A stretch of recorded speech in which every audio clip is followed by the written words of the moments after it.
Welcome to the Slop Temple. We pray this video helps. In this video, I will show how to make toaster strudel icing, easy method. Gather powdered sugar, milk, and vanilla, then whisk them until smooth and pourable. Start with a thicker glaze so you can add tiny amounts of milk and reach desired consistency. Taste and add a drop more vanilla if you want extra warmth.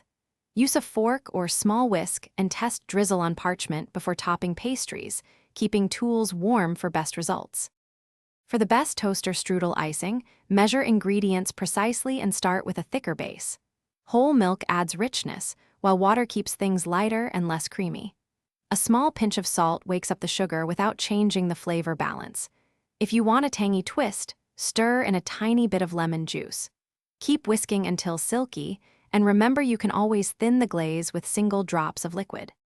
Thanks for watching so far, and if this video is helping you, please subscribe and like to support more easy recipes. Quick recommendation: socks life's too short for cheap socks. Go darn tough with a lifetime warranty, a fun little upgrade you might spot in the kitchen background. Check the description for the link and other deals where I list favorite tools and ingredients. Now let's get back to the video. Apply the icing when pastries are slightly warm so the glaze adheres and firms without sliding off. Use a fork, spoon, or piping bag for thin, confident lines and decorative patterns.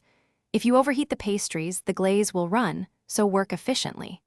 For a glossy finish, give the icing a final gentle stir and drizzle in long strokes.